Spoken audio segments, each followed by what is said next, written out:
Ladies and gents, welcome back to the channel. So I'll give you a quick update before we get to today's video. As you can see, I have my garage back. The little LS that I've been working on, it's actually loaded on a trailer. You might be able to hear my pickup running in the background. I'm just getting ready to run it down to the dyno to be tuned and go for exhaust actually. And I don't know if you can hear it or not, but my 3D printer's running in the background. And for those of you that are unaware of any of my 3D printing adventures, I developed a antenna delete plate, a revised version of the original 93 Cobra R antenna delete plate, and I sell them, but I've actually had a company contact me and they want to carry them on their website and sell them. So anyway, this is really exciting. I'm going to tell you a little bit more about that in the coming weeks and videos. But why y'all clicked on this video?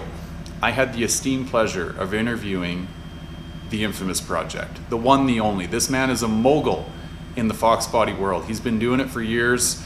He's one of the OGs. Anyway, I know you clicked on this video for that reason only, so without further ado, here's my interview with the infamous project.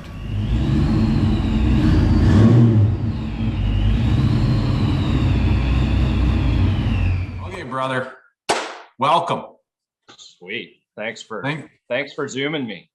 Yeah, bud. No, I've been dying to do this with you for a long time because, well, we're on different sides of the country, but we're in the same country. Finally, because we were in different parts of the world when we started chatting. This is the thing. I know, like, Guy, when I started trying to piece together like the high points of where I wanted to go with you here, I'm like, we probably should have had a phone call first so I could get all the things that I want to know out of the way, and then we could just focus on Fox related stuff. But right. Yeah, so you've got a crazy story, buddy, but I mean, we'll get into that angle of it here as we kind of meander our way through. But I did, as I mentioned, I took notes here, so I made sure I don't miss anything. But why don't you start off by giving us a high level bio, like maybe head back to the old high school days that everybody likes reminiscing over, and tell us how you stumbled into the Foxbody world. Oh, Foxbody world, hands down, was the movie Menace to Society. Yeah. You know, just the whole buying the hot car and see him rolling up, and that's where it started for sure. And just from there, it was like, and I forget what that term, it's once you see something or you know about it, you just keep seeing it. And I was just like, man, 5-0, 5-0, 5-0. And I was probably 12 when that movie came out. So my dad, big Chevy guy, always pushing Corvettes on me. And I'm just like, no, I want a 5.0, I want a 5.0. He got me my first one. It was like $1,500, 83 4i GT, $1,500, black interior with the mesh headrests. And you know, it was nothing. It was a $1,500 car, but essentially, you know, that just snowballed. I took that apart, didn't have my driver's license, and I got my driver's license, and then that's where I guess the business side of me came into play. And when I realized what I could trade that in for, then I traded it in plus some cash and got a 90. And honestly, from there, like, it was just, I don't even know how many I've had since then. But, you know, being in high school, you know, driving these cars too, that's where the whole infamous name came from, which some people might want to know just because they're like, this kid must sell drugs. And I didn't. I stayed away from them. You know, I didn't even drink because driving was the priority. I'm having a beer now, but back then, yeah, no, it was all about the cars, kept me out of trouble for the most part. But I had that reputation. So, you know, that kind of coincides with the old Mobb Deep song, Shook Ones with the infamous and all this. And that's sort of where I picked it up. And it stuck. No kidding, eh? It stuck from there, man. I still remember when Ontario allowed an 8-digit personalized license plate. That was the first thing. Like, I ran, you know, to the DMV or Service Ontario to go and grab that plate before anybody else could. Can you even rattle off the top of your head how many Foxes you got on the go right now? I'll try and section them off, I guess, in location. So yeah, because that's another thing I got on here too. Like, you've got them scattered all over Hell's Half Acre as well. I don't know off the top of my head. I just sort of have to kind of rattle them off. Like, I have three white ones sitting right here.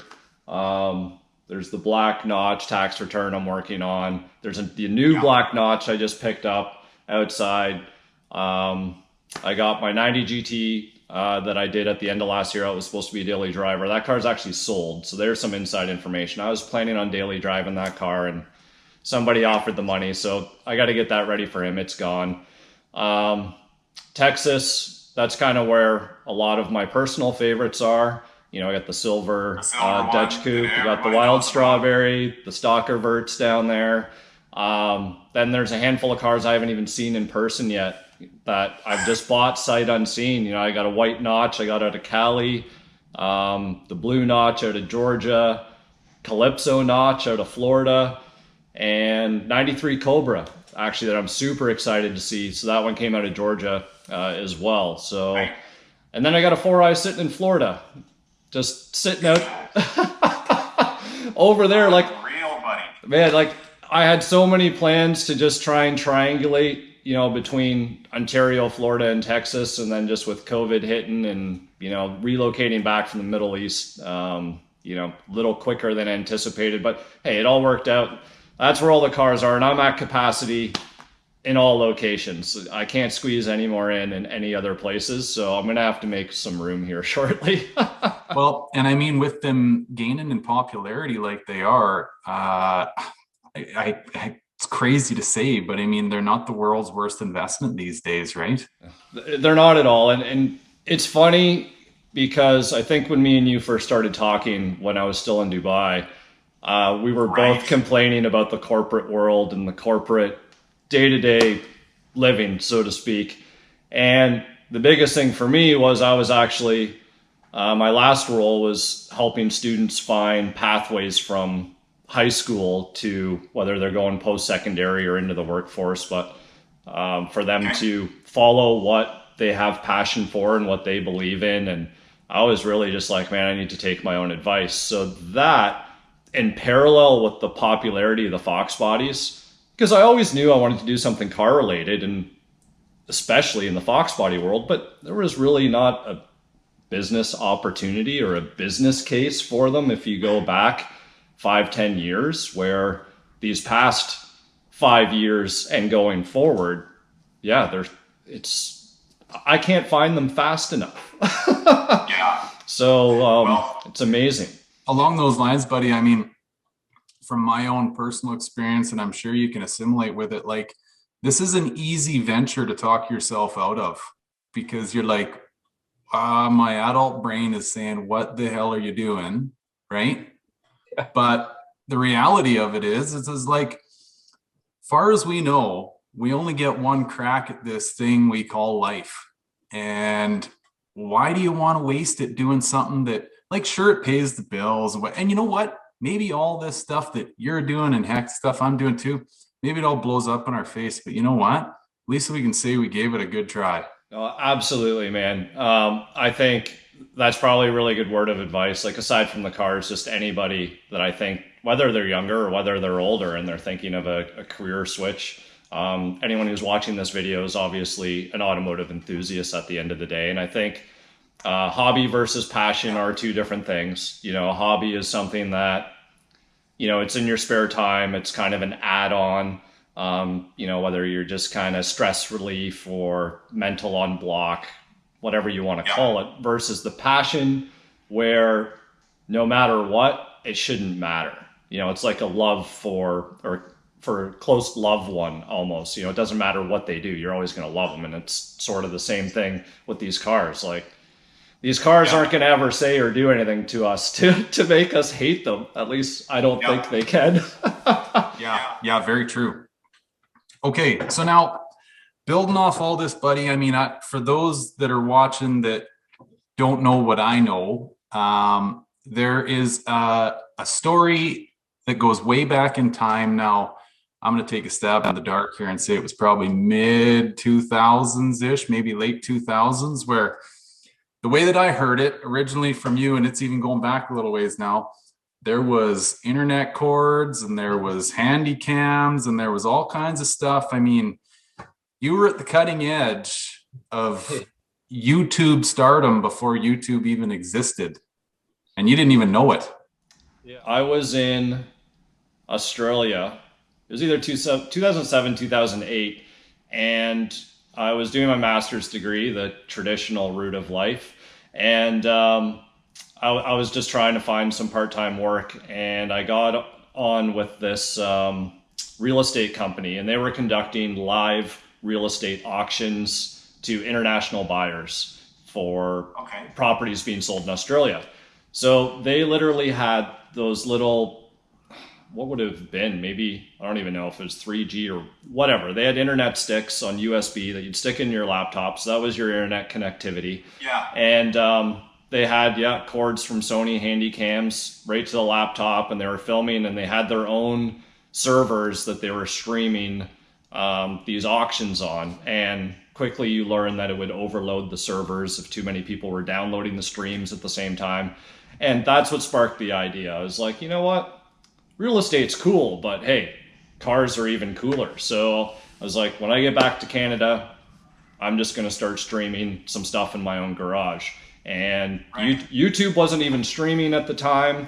I don't even know if Facebook existed. If it did, then it was still in infancy. And I had to use Ustream. So I was streaming on Ustream, and it was a serious pain in the ass because, like, I had my Cat 5 cable was, out in the shop, and it was run because you couldn't rely on wireless back then.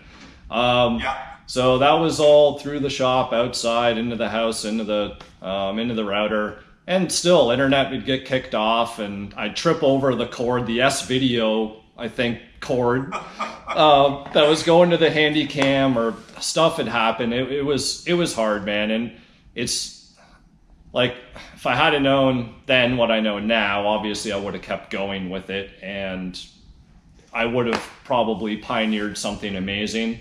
But at the same time, I think that was a great lesson to learn that, okay, I can do it. And I think that was the important realization then. And I guess continuing on with the corporate world and side of things really gave me a lot of experience and education in a lot of other areas that are extremely important, I think, for me to be able to move forward now. And it's not about trying to have millions of subscribers on YouTube. I get it and I understand. I'm kind of a niche area even in the Foxbody world. It's with the customizations and body kits and this and that. It's not everyone's cup of tea, and I respect that, but I'm only me, and I wouldn't be able to fulfill, I guess, the general, world of things anyway. So I'm really happy, and I feel very fortunate for what I've managed to do so far. And I think that foundation and that framework that I set, even though it was back in the 2000s, was extremely important to help kickstart me off where I am now. So I guess that's how it all started, and that's how we're here. Okay, buddy. Now I want to skip a question, but I don't, because this one is actually really important to me. And where I want to go is I want to ask you all about what you're up to now, but we're going to get to that next. I want to know what you know, or your involvement with Mr. Derek Hanson and the DECH brand. Right. Well, please and thank you before you even start. I'm very, very interested in this one. Yeah, and for the record, I do want to put together a proper documentary, so to speak. And it's very unfortunate that with Derek's passing last year that he's not around to, I guess, just for people to see his character and his personality, because he was extremely, extremely unique, amazing individual. And even me, myself, I only got to meet him a handful of times, and I'm so grateful that I did. But the story actually isn't that old in terms of my involvement with the Hanson family. In terms of love for DECH, that goes back to when my love for Foxbodys almost began. We're talking late 80s, early 90s, when the actual DECH kits first started coming out. Because before DECH actually used saline kits, the original DECH cars, actually even number 5 that's sitting here next to me, this car was sold with a saline kit on it as an 88. Really? Yeah, so the actual DECH kits didn't come out till 89, where this car actually went back and got the actual DECH kit put on. So I've just always loved the look of the kit. And I've mentioned this in another video, I think, just in terms of, I guess, being a little bit shallow, because looks have always been kind of my #1 priority. And I love the cars. I love the look. And when I was in the Middle East making better money, as a lot of us are now, us older Foxbody guys, I'm like, I want to build the DECH car that I never could afford to own. And it's funny that the 91 DECH that's sitting here next to me, this is one that I built, and it's a clone. It's not a real DECH car. It's just, at the time, this is what I built with the means that I had at the time. So with this car to my life, I'm like, I want to build another notch. I wanted it to be either white or silver. And I found that mint silver notch with 21,000 original kilometers on it. That's when I first reached out to Derek personally, and I got his contact through another DECH enthusiast that I'd known off some local forums around here. And very short and sweet in terms of emails. Like, I mean, just like, if you could just, it's almost like that text message, like, what doing? Or like, you up? Like, just short and to the point. And even on the phone, it was just like, and I'm in Dubai at the time. So I'm like, listen, Derek, I'm visiting in the summer. I want to meet you. I want to talk to you about this project that I have. And he's like, I'll be at the Mosport racetrack, which is a local racetrack here. That's actually quite famous for Canada as a whole, for road course. And, he's like, yep, I'll be there on this day at this time. So I drive over, I show up, and I'm looking around. I don't even know what the guy looks like.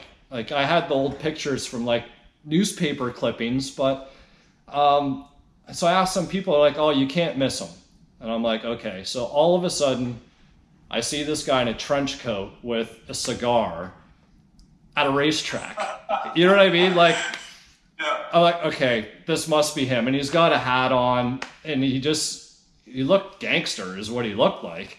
And so he gave me maybe 5 minutes of his time. He was just like, what is it that you want to do? And I'm like, I want to build a DECH car. And he was like, why do you want to do that? And I'm like, I've loved them since I was young. I need to have one. And, you know, I was trying to get as much information out of him as I could, and it was like pulling teeth. And he's like, well, if you really want a kit, you know, it'll be this amount and paid up in full ahead of time, and I'll get you a kit. I'm like, okay. And that was pretty much the extent of the conversation. You know, I sent him an e-transfer. The kit was done 4 weeks later. I was already back in Dubai. My friend had to pick up the kit. And then, so it wasn't until the next time that I had visited and the car was done, I'm like, listen, I finished the car. I want to show you the car. And he gave me a little bit more time of the second time around at a coffee shop. And I said, listen, I want to build a website. I want to have more recognition of the DECH name. And that was the one key thing, is that this 91 with the clear taillights was used on Kijiji and Craigslist ads for years to sell fake DECH kits from a bootleg company out of Toronto. And it pissed me off that they were using pictures of my car to sell their kits. And I said to him, I'm like, if I'm upset about that, why aren't you upset that, like, your initials are stamped in the kit? Like, that's the main feature of it. How are you not upset? And it was sad in the sense that DECH to him was almost like a nightmare. And that's kind of going in, I guess, more to the nitty gritty now, where DECH was doing really, really good, you know, in the late 90s, well, all throughout the 90s, really, DECH did well, was performing amazing, was out running Porsches on the track, Derek actually worked very close, well, not very close, but he actually worked with Steve Saline as well, not only to use the kits back in the day, but Steve would have cars up here in Canada and Derek's crew would help out with their cars in the pits and everything else. Derek was having all the research and R&D was all through the University of Toronto. So he actually, I believe his PhD was in fluid dynamics. So the guy was educated, he knew his stuff, and you know, these body kits were wind tunnel tested, the wings were wind tunnel tested. So it's not just, I guess, form over function. No, it was function over form, because he actually really didn't care about the little details. He didn't care about, I guess, documentation and everything else. And that's why we'll get into documentation in a minute. But so everything was going good. And then he had, I believe it was a brain aneurysm. And he was hospitalized, and he was given like weeks to live. Maybe it was even days to live. But long story short, the family shut down all the operations, and the focus went to him. He took about a year to recover, but he did recover ultimately in the end. He didn't pass away. If you see the one video at the car show that I did, where he's signing the dash. Where he's signing it. Yeah. This is the one that's welded in my mind. Yes. Yeah. And I'm like, is there anything you want to say about DECH Motorsport? He's like, you can tell him I'm not dead yet. Like that's like, that is Derek to a T. So, you know, everything was taken away from him. He essentially woke up from recovery, business shut down, you know, no documentation, because the internet was new. So I know they had some stuff on hard drives, but I guess the hard drives had crashed. The only thing that made it through was the actual original kits, or the DECH molds for the body kits. So that the wing molds were lost. Things that did any of the suspension stuff was gone. And that sort of, it was just like a bad memory, because he's like, I worked so hard on all this stuff, and I woke up and it was all taken away. So it was a very touchy subject. And his son, Peter, was very much involved with a lot of things as well, which he still runs the Hanson International Driving School at Mossport, which is now the Canadian Tire Speedway or something like that. It got bought out. But I did get to know the two in the end, and you know, pleaded to say, let me make a website. So they gave me the green light on that. Of course, they oversaw and made sure that all the information on there was to their liking. And all of those things, like the consumer orientation releases, so the one pagers for these are the springs, these are the brakes, these are the body kits and the aero kits. Those were just what I could track down on the internet or through people locally that actually still had that paperwork and scan them for me. It was like, it was trying to just piece, it was almost like being on Ancestry for automotive history. And so that's where the website came from. That's where, you know, my relationship with them flourished. And unfortunately, as mentioned before, you know, Derek passed last year, and I didn't really have too many more opportunities other than him signing. He signed the silver car the year prior when it was done. Then he signed the strawberry car, and then DECH number 5.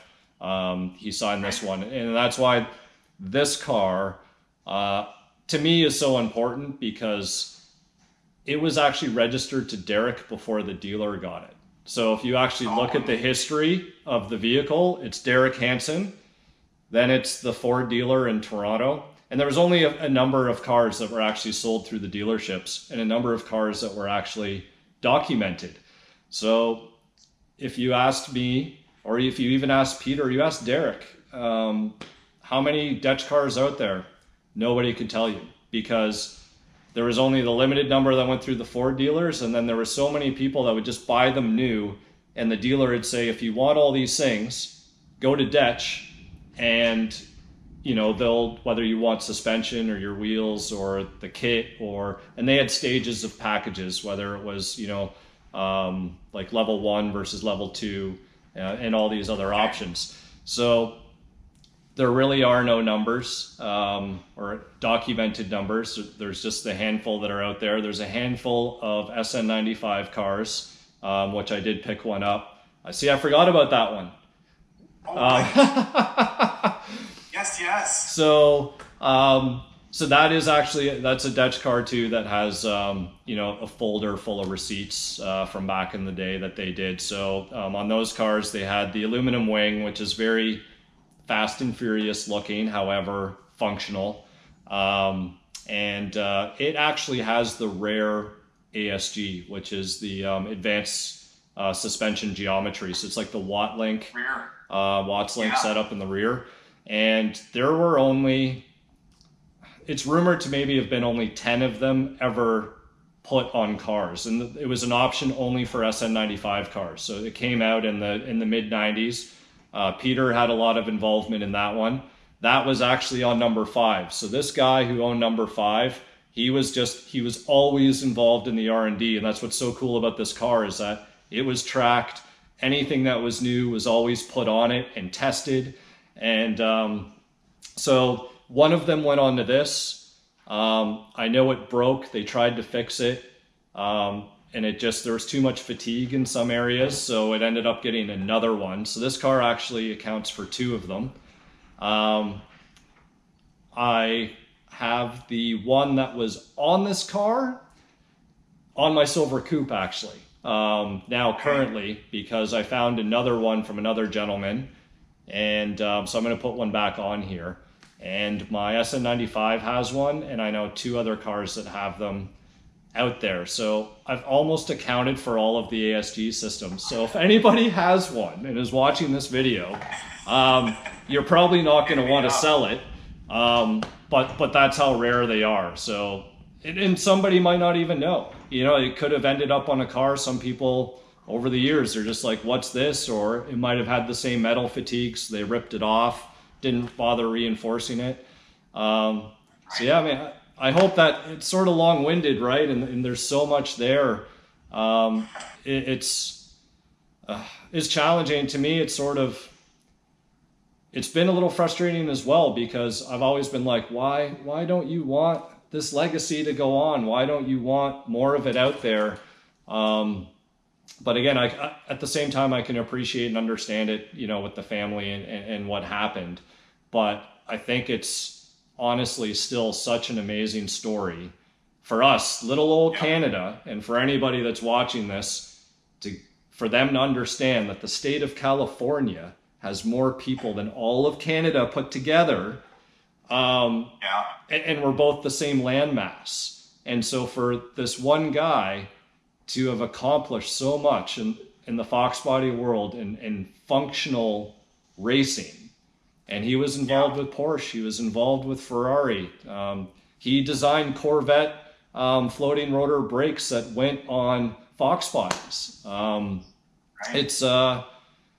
It's really amazing. And I think that if the internet had been available at the time, I think DECH could have been a lot different. I think it would have, I guess, penetrated down to past the border more so than it was able to. And there's one DECH car that was actually a prototype car that I know the owner, 93 red coupe with, I think there's 16,000 kilometers on it. And it's been in this guy's garage for years. He's actually the one that put me in touch with Derek initially. And that car actually doesn't even have the body kit. They were more focused on that, actually has an ASG on it. That's one of those cars. It had a rare fiberglass DECH battery tray for the trunk. It had an anti-slosh fuel system for the rear, for the fuel system. A caster camber plate setup that they were developing. It had a roll cage. So, the funny thing about DECH is with Derek and DECH, they didn't believe in subframe connectors. They believed in allowing the body to, I guess, flex and use the natural unibody design of the cars.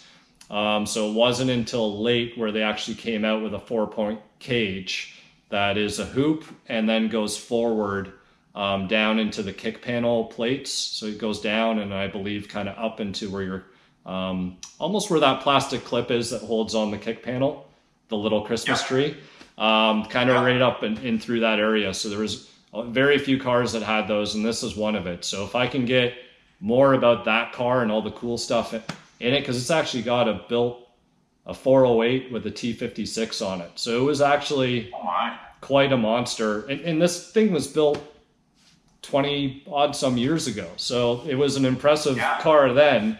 I think potentially even more so now. And actually has a DECH anti-theft system. There was like this little slot that they put in the cluster with like a chip, and you had to like slide the chip in order to get the car started. Okay, buddy. Now the step I wanted to skip that you were kind of getting to initially, but you got to give us I guess in your best ability, where's the infamous project going? What's he up to? Where's he going? I know the end goals. I'm sure there's one, but you're shooting for the stars and landing on the moon currently, right? Everybody's drooling over what you're doing and wishing they were in your shoes. So where are you going and what are you doing? I see all these cars in and out of that shop. Lemon Drop, you haven't even talked about Lemon Drop yet. No. See, that one was in the body shop. I forgot about that one. So, yeah, I guess I'll try and give Cole's notes on this as much as I can, or summarize it efficiently. I want to be able to definitely keep personalization alive, especially this day and age. And as people want to revert back to stock, or they want as much originality as possible, it makes it kind of difficult for a guy like me that wants to personalize and modify everything. So I want to keep that alive, even if it's in a tasteful way that can be reversed. And I think that if you look at the other white DECH coupe that I did, that's not here. I put that DECH kit on in a way, same with the silver car, 100% reversible. It's not touching anything. It is using all factory hardware locations and everything like that in a way that you're not devaluing a car, but you're still enjoying what you want to do. So anything that I can do in that regard, I think is extremely important, because it individualizes us and it keeps the enthusiast alive and being able to show their personalities, their styles, their characteristics. And like I said, even though my 10 most hated things, I'm not bashing anybody, because I respect anybody who has love for their car. Just maybe I wouldn't do it. So keeping personalization and the enthusiast alive is, and especially in the Foxbody world, is extremely important to me. There is business in this at the end of the day. A lot of the minty, super clean stuff, I'm probably not going to keep for myself. That's where a lot of the business side of things come in. Stuff that's just, you don't want to touch it, I'm happy to do the legwork on, or find it, or do some of the things that need to be done. But at the end of the day, I'm a guy who needs to modify. So being able to find, source, sell, all of those things, and especially to be able to use my knowledge and my abilities to bounce between Canada and the US. So most people have probably already figured out that Texas is the state of choice down there. So the idea is that once COVID allows embassies and stuff to open up, I do plan on opening an entity down there and being able to maximize and see whatever's down there that maybe Canadian guys want. But funny enough, now there's a lot of clean cars in Canada that people don't know about, and people that want a Foxbody, they don't care where they're coming from as long as they can get one. So now we're seeing cars from here going back down there. So that's where, when it gets into importing, the personalization, I guess having advice and direction, all those things. That's sort of where I'm at. I don't want to be in the part out business. You know, I got a lot of flack online about the 86 when I stripped that down. The camera made that car look so good. Like it's unbelievable what the camera can do sometimes. But for the record, frame rails gone, rust in hatch, rust in doors, rust in floor. Everything that I took out of that car wasn't even original to the car anyways. It was all actually better stuff that was actually too good to be in that car, if you asked me. So I don't want to deal with, you know, the marketplace and stripping stuff and parting stuff and all the, you know, $100 to $1,000 parts.